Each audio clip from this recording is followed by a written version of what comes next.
Alright, Throwback Thursday, guys. As you can see, old style Nike box. One of my favorite styles from Nike. Actually, those narrow boxes were so cool. I really like them. As you can see, the model, Nike Air Max. Nothing else after that. So for those of you that don't know, when the main, the main Air Max was dropped back in the day, on the box was just saying Air Max. So now we know them as Air Max 93, 94, 95, but back in the day it was just known as the Air Max. So this is just the Air Max, but Air Max 2003, we'll call it now. So these come with a great bag. It's kind of like velvety material for the shoes to be carried if you would like, and it says Air Max 2003. Did I say 93 before? No, it's the Air Max 2003. And yeah, it was a great touch by Nike back in the day. I really like that. You definitely felt that you were receiving a quality product. So those are over 10 years old, and I had them for that many years, in fact, in my possession, and they're in a perfect condition. Of course, never worn them. They are DS, and they probably will stay DS until they get retro, maybe, and I can start wearing them or wear the retro. But yeah, I have these in my possession for over 10 years now. So that's it. Let me show you the shoe and talk to you about it. And you actually can probably notice it's slightly yellowing around the air bubble. Something normal, especially for 11-year-old shoe. These are extremely comfortable. I believe that they still have the old style gas inside instead of nitrogen. Can get a confirmation on that, but just by the softness of the air chamber, I can make that call and that judgment. Very interesting outsole. If you can notice, it's like a layer on the bottom, and then these BRS 1000 pods are kind of laid on top of it. And actually on the outsole it says Air Max 2003. And a little swoosh right there.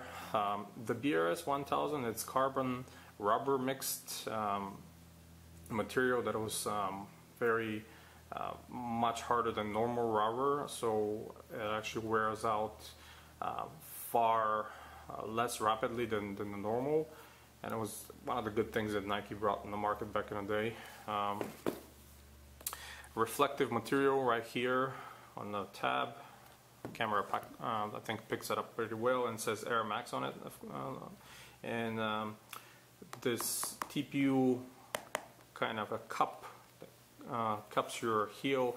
It's one of the interesting touches because usually this cup in pretty much every other sneaker is internal in between the outside and the inner liner, but in this particular model they chose to kind of bring it outside, and then the inner liner and the padding, it's sort of a very thin layer behind it. It's an interesting decision they made. A little swoosh right here on the cup as well, and they put those two pods from the midsole on the internal on the medial side to kind of provide extra support so your foot won't slide inwards, which is something you don't want to do when you're running, of course. Camera part picks up the reflective material right on the toe box as well. That's another good, very nice touch. So the material used on the upper of the shoe is almost entirely synthetic leather. All that is synthetic leather. The toe cap, again, synthetic leather. So for whatever reason, maybe it was just lighter material at that time, but Nike chose to use those synthetics for their top tier sneakers, because this is what was the top tier sneaker, running sneaker from Nike at that time. Small swoosh right here on the first middle lace loop. Interesting enough, the tongue holder is kind of a plastic rubberized sort of material, and it's placed almost at the top, kind of close to the very last of the normal lace loops. And on it itself, I don't know if the camera picks it up, but it says Air Max as well, and this very interesting handwriting sort of style, not the normal Air Max from before. The insole is also very interesting. Let me pull out the shoe trees and see if I can show it to you guys. So here's the insole, and I definitely haven't seen an insole like that on the other Nike shoes I have.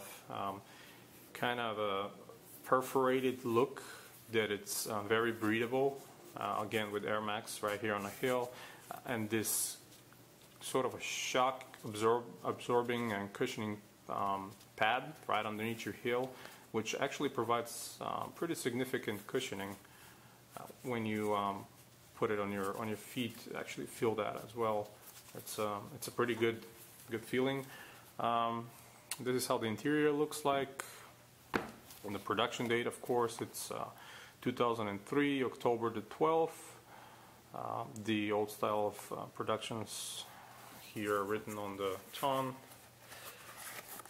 We'll put the insole back in, and the old Nike shoe trees they used to provide.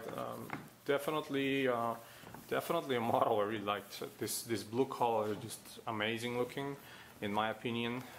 The slight yellow air bubble definitely provides some vintage look, and I really like that one. Both reflective materials on the tongue and the one on the heel are again a nice touch. The inner liner is very interesting texture as well.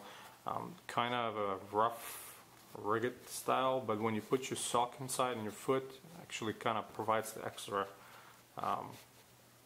grip, and doesn't allow your foot to kind of slide in and out of the shoe, which was very nice. I don't know if you saw that, but this upper is very thin actually, and it's almost perforated everywhere. So throughout the whole upper, those perforations provide some heat dissipation. It's nothing too crazy or significant that you can say, oh, this is amazing, it's super mesh or something like that. It's not, but definitely was good enough for back in those days. And I think it was a very good touch. Tongue as well as meshed completely. Very well padded, by the way, so provide good comfort when if you want to lace your shoe tight and run with it. That's what they were made for, running. So again, you can see those supportive midsole structure pods right here. The midsole, it's strange material. I want to say it's Phylon, but I don't think it is, because it's so hard. It doesn't give away at all. Maybe they made it so dense because of the whole cushioning is that visible 360 air unit that actually makes the midsole kind of ride on top of it. But believe me when I tell you, the cushioning is just super nice.